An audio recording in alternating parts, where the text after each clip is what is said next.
Ya, saya tidak tahu persis kemarin diskusinya gimana ya dengan Mas Mahbib dan yang lain-lain mungkin.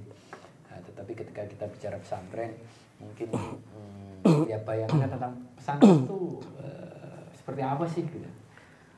Apakah ini sekarang kita berkumpul di sini sekian orang di tempat seperti ini pesantren Ciganjur, apakah pesantren itu seperti ini misalnya? Bayangan orang, ya kan? Ketika orang bicara pesantren itu apa, gitu. Dan seperti apa? Ya. Apa aja mungkin kalau kita diskusikan gitu, unsur yang ada di pesantren itu biasanya apa? Santri. Iya, santri, orangnya apa? Yang kiai, ya kan? Nah, kata Gus Dur bahwa hubungan santri kiai itu hierarkis, ya kan? Kepatuhan, samina wa ta'na. Nah, itu kan salah satu coraknya kan. Ya. Apalagi kalau kita ngomong pesantren itu, yang terpikir kita apa? Masjid, asrama, ya kan? College, kerennya college. Ini college pesantren Ciganjur. Ya kan?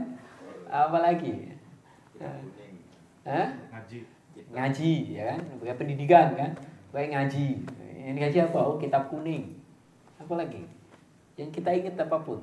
Ketika orang ngomong pesantren itu unsur yang ada di pesantren lazimnya apa? Barokah, ya, gitu kan? Ya kan? Perpus. Ada perpus. Seluruh pesantren punya perpus. Ya oke.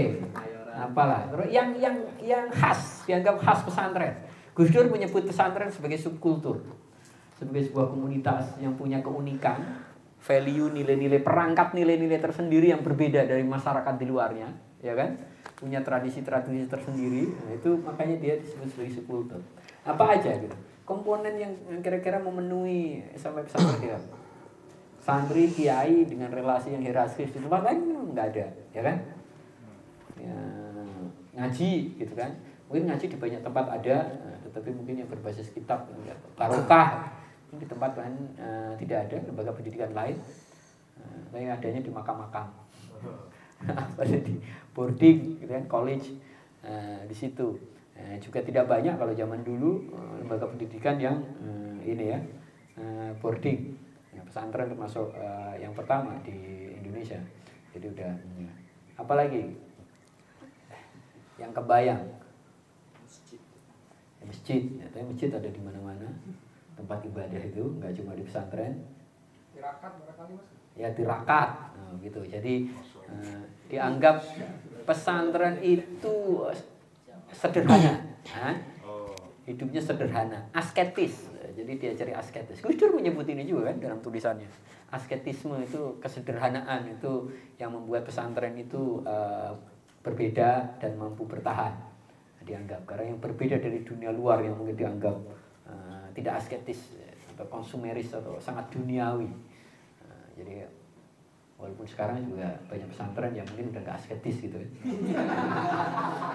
Makanya kata pesantren yang masih asketis seperti Ciganjur ini santrinya nggak lebih 30 terus karena 20. Iya nggak lebih 20 ya.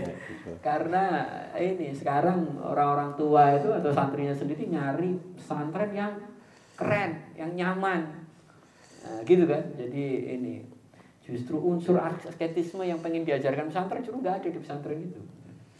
Jadi apa lagi tadi? Tirakat tadi kan terakhir apa? Jamaah. Nah, ya, pesantren itu komunal. Nah, jadi kalau kita tahu bahwa pesantren itu bahwa disebut pesantren dia lembaga pendidikan keagamaan. Coraknya komunal. Satu kamar isinya berapa orang. Tapi kalau sini kan kamarnya lebih banyak daripada jumlah santri. Jadi tidak cukup komunal. Artinya cukup punya privacy, ya kan? Santri-santrinya cukup punya privacy. Nah, privacy itu kan di masyarakat kita dulu itu sebenarnya nggak ada. Kalau orang-orang umuran bapak saya, bapaknya Kaji Amin, ya, bapaknya Simban, nggak ada kenal privasi. Kebutuhan privasi aja nggak ada. Tidur di mana aja, satu kamar isinya 15 orang cuma buat naruh sarung ibaratnya, yang gitu kan. Nah, tapi kan kalau jumlah kamar lebih banyak dari hijau santri kan bisa dapat satu-satu itu. Jadi punya privacy, gitu. Jadi lembaga pendidikan keagamaan, komunal, dia hierarkis, keterikatan antara santri sama dia itu sangat kuat karena tadi barokah, kesederhanaan, dan ya dia punya perangkat tata nilai sendiri, punya kitab taklim dalam konteks membahas relasi antara orang yang belajar dengan guru gitu ya, yang itu di luar tidak ada. Dan selama berpuluh-puluh tahun pesantren bertahan dengan itu, bahkan 100 tahun lebih. Pesantren bertahan dengan itu. Dan sekarang kira-kira seperti apa? Sekarang kira-kira seperti apa? Mungkin kalau kita saksikan hari ini, pesantren tetap bahwa dia lembaga pendidikan keagamaan, ya namanya pesantren. Walaupun ada inovasi-inovasi pesantren yang kemudian membuat SMA atau SMK. Artinya ada kesadaran bahwa ternyata dengan ilmu agama aja orang tidak cukup. Atau mungkin motifnya bukan karena kesadaran bahwa ilmu agama aja tidak cukup, tapi karena kalau nggak ada SMA atau SMK-nya nggak laku misalnya. Iya kan? Karena kan orang generasi saya itu masih hidup dalam lingkungan NU yang kesannya kalau belajar ilmu umum itu kedunya. Nah, jadi kalau orang belajar ke SMA atau SMK itu kesannya itu kedonyan kayak kuatir ora iso mangan gitu kan. Nah, padahal kan wong kalau beriman ku ora usah kuatir ora iso mangan gitu. Pitik metu totol-totol ya ora sing mati kelaparan gamane ngono. Tetapi itu pandangan hidup generasi bapak saya yang saya masih menangin gitu loh, di mana bahwa kalau ada keluarga kiai atau santri sekolah di SMA itu kesannya gitu kan. Itu koyo kuatir ora iso urip, sehingga dia sekolah SMA untuk mengejar dunia. Walaupun sebenarnya Kiai Wahid sudah mencontohkan dari awal gitu kan.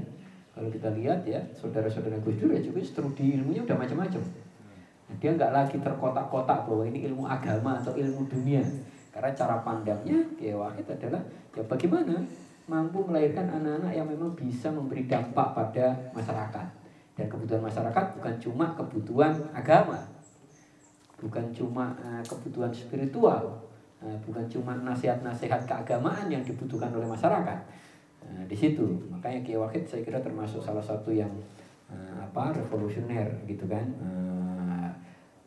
ditunjukkan dalam konteks keputusannya dengan membentuk kelas gitu ya, di konteks di Jombang, tapi juga di kelihatan lewat ibu gitu yang menyekolahkan anak-anaknya di berbagai jurusan.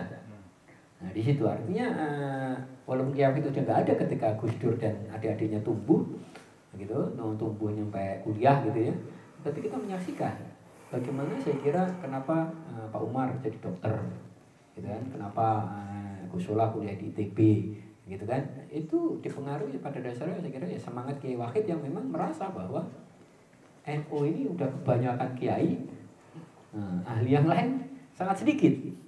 Ibarat nyari sarjana di NU itu sulitnya minta ampun waktu itu di bidang ilmu-ilmu lain. Sementara jumlah warganya banyak ya juga membutuhkan ilmu-ilmu yang lain itu.